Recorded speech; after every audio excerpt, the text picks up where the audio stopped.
বুয়েটের সাবেক শিক্ষার্থী আবরার ফাহাদের মৃত্যুবার্ষিকী কর্মসূচিকে কেন্দ্র করে ঢাকা বিশ্ববিদ্যালয় ছাত্র অধিকার পরিষদ ও ছাত্রলীগের মধ্যে সংঘর্ষ হয়েছে।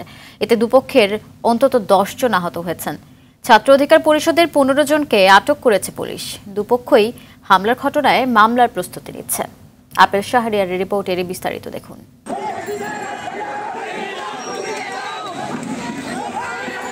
বাংলাদেশ প্রকৌশল বিশ্ববিদ্যালয় বুয়েটের সাবেক শিক্ষার্থী আবরার ফাহাদ হত্যার তৃতীয় মৃত্যুবার্ষিকী উপলক্ষে আয়োজিত স্মরণসভার আয়োজন করে ছাত্র অধিকার পরিষদ। ঢাকা বিশ্ববিদ্যালয়ের রাজু ভাস্কর্যে অনুষ্ঠানে অতর্কিত হামলার অভিযোগ করা হয় ছাত্রলীগের বিরুদ্ধে।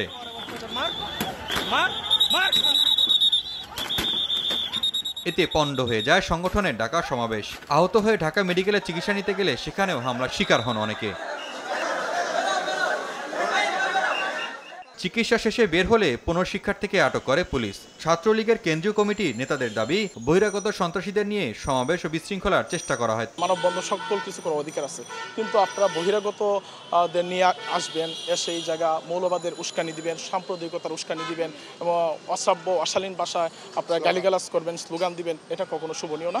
আপনারা আমাদের নিশ্চিত হতে হবে এই জায়গায় যারা উপস্থিত আছে সকলে ঢাকা বিশ্ববিদ্যালয়ের শিক্ষার্থী কিনা। তখনই তারা আমাদের ওপর অতর্কিত হামলা করে এবং খুব বাজেভাবে স্লোগান দিচ্ছিল আমাদের বঙ্গবন্ধু, জাতির পিতা বঙ্গবন্ধু শেখ মুজিবুর রহমান, মাননীয় প্রধানমন্ত্রী দেশনেত্রী শেখ হাসিনা এবং বাংলাদেশ ছাত্রলীগকে নিয়ে।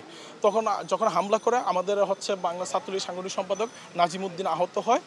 নাজিমুদ্দিন সহ আমাদের 10-12 জন নেতাকর্মী আহত হয় সে হামলায়। যেমন আমাদের সঙ্গে ছাত্রলীগের কর্মী রয়েছে যে শাকিলকেও কিন্তু মেরে রক্তাক্ত করা হয়, তাকেও কিন্তু আহত করা হয়। রাজধানীর ধানমন্ডিতে গণস্বাস্থ্য কেন্দ্রেও চিকিৎসা নেন বেশ কয়েকজন ছাত্র অধিকার পরিষদের নেতাকর্মীরা। এ সময় মামলা করে আন্দোলন ও কর্মসূচি বন্ধ করা যাবে না বলে হুঁশিয়ারি দেন সংগঠনের সভাপতি। তারা শাহবাগ থানায় তারা আটকে রেখেছে। আমরা কার কাছে বিচার চাবো? যাদের কাছে বিচার চাবো তারাই যদি আমাদের উপর হামলা করে। আমরা ঢাকা বিশ্ববিদ্যালয়ের ছাত্র, আমি ঢাকা বিশ্ববিদ্যালয়ের লোক প্রশাসন বিভাগের মাস্টার্সের রানিং ছাত্র এবং যাদেরকে শাহবাগ থানায় নিয়ে যাওয়া হয়েছে তারাও ঢাকা বিশ্ববিদ্যালয়ের রানিং ছাত্র।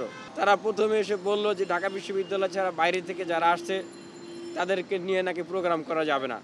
অথচ তারা যে হামলা করতে এসেছিল তারা তো ঢাকা কলেজ ছাত্রলীগকে নিয়ে আমাদের উপর হামলা করতে এসেছিল। এটা কোন ধরনের কথাবার্তা বলে? যদি ঢাকা বিশ্ববিদ্যালয়ে আমাদেরকে লাশও বানিয়ে ফেলা হয়, ঢাকা বিশ্ববিদ্যালয় থেকে ছাত্র অধিকার পরিষদকে দূরে রাখা যাবে না।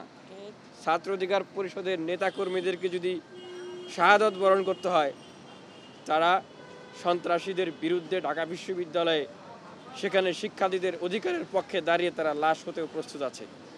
আমরা শিক্ষার্থীদের পক্ষে লড়াই সংগ্রাম করে আসছি, আমরা করছি এবং আমরা করব। তবে এই ঘটনায় পুলিশের কেউ কথা বলতে রাজি হননি। Apple Shahriar, RTV, Dhaka.